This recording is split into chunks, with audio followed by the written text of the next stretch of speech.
যাদের প্রিমিয়ার ব্যাংকে অ্যাকাউন্ট আছে তারা খুব সহজে পি-মানি অ্যাপে রেজিস্ট্রেশন করতে পারবেন।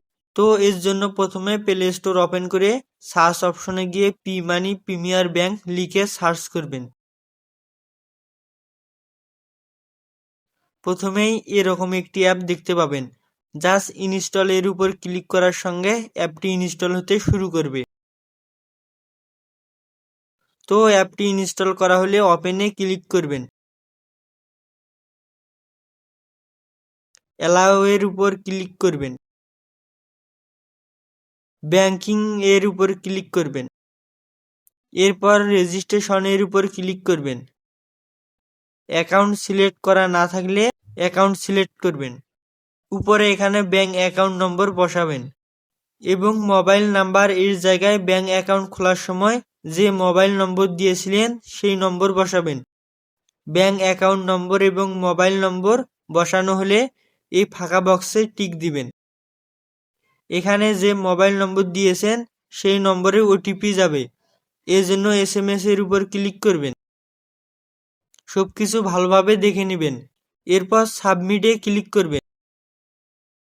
আপনার ফোনের লোকেশন অন করতে বলবে এবং লোকেশনের পারমিশন চাইবে, তা অ্যালাউ করবেন। সাবমিট করার পর একটু লোডিং নিয়ে যে নম্বর দিয়েছিলেন সেই নম্বরে ওটিপি যাবে, সেই ওটিপি এখানে বসাবেন। বসানো হলে ভেরিফাই ওটিপি এর উপর ক্লিক করবেন। আবারও একটু লোডিং নিবে। লোডিং নিয়ে আপনাকে একটি ইউজার আইডি দিবে, এটি স্ক্রিনশট দিয়ে রাখবেন অথবা খাতায় লিখে রাখবেন। তো আপনাকে ইউজার আইডি দেওয়া হয়েছে, এখন পাসওয়ার্ড কোথায় পাবেন? এর জন্য প্রিমিয়ার ব্যাংক এর কাস্টমার কেয়ারে কল দিতে হবে। তো 16411 এই নম্বরে কল দিবেন। কল দেওয়ার পর বাংলায় অথবা ইংলিশে শুনতে চান, এই জন্য 1 বা 2 চাপতে বলবে, চাপবেন। এরপর ব্যাংক বিষয়ে নানা তথ্যের জন্য বিভিন্ন সংখ্যা চাপতে বলবে। সর্বশেষ যখন কাস্টমার কেয়ার প্রতিনিধির সঙ্গে কথা বলার জন্য যে সংখ্যা প্রেস করতে বলবে সেই সংখ্যা প্রেস করবেন। এরপর কাস্টমার প্রতিনিধি আপনার তথ্য যাচাইয়ের জন্য অ্যাকাউন্ট সম্পর্কে নানা তথ্য জানতে চাইবে, আপনি সঠিক তথ্য বলবেন। সবকিছু সঠিক মনে হলে আপনাকে SMS এর মাধ্যমে পাসওয়ার্ড দিয়ে দিবে।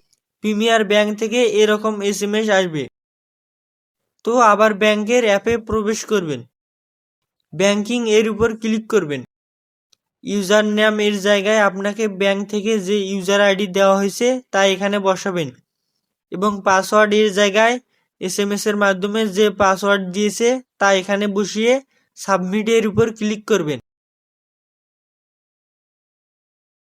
এবার চেঞ্জ পাসওয়ার্ড এর উপর ক্লিক করবেন। কারেন্ট পাসওয়ার্ড এর জায়গায় SMS এ যে পাসওয়ার্ড দিয়েছে তা এখানে বসাবেন।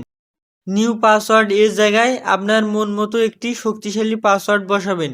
অবশ্যই পাসওয়ার্ডে ছোট বড় হাতের অক্ষর, এলোমেলো সংখ্যা এবং বিভিন্ন ধরনের সাংকেতিক চিহ্ন বসাবেন। নিউ পাসওয়ার্ডে যে পাসওয়ার্ড দিয়েছেন তা কনফার্ম নিউ পাসওয়ার্ডে দিবেন। এরপর ইউজ নেমে আপনার মন মতো একটি ইউজার নেম দিবেন। এরপর নিচে সাবমিটে ক্লিক করবেন। ক্লিক করার পর বলবে do you really want to change password, এর মানে আপনি কি সত্যি পাসওয়ার্ড চেঞ্জ করতে চাচ্ছেন? ইয়েস এ ক্লিক করবেন। ইয়েস এ ক্লিক করার সঙ্গে আপনার ইউজার নেম এবং পাসওয়ার্ড পরিবর্তন হবে। এরপর আপনি যে ইউজার নেম এবং পাসওয়ার্ড দিয়েছেন তা এখানে বসিয়ে সাবমিট এর উপর ক্লিক করবেন। এবার যদি আপনি আপনার ব্যাংকের টাকা দেখতে চান তাহলে ব্যাংকিং এর উপর ক্লিক করবেন। আবার ইউজার আইডি এবং পাসওয়ার্ড বসিয়ে সাবমিটে ক্লিক করবেন। ক্লিক করার সঙ্গে আপনার ব্যাংকের টাকা দেখতে পাবেন।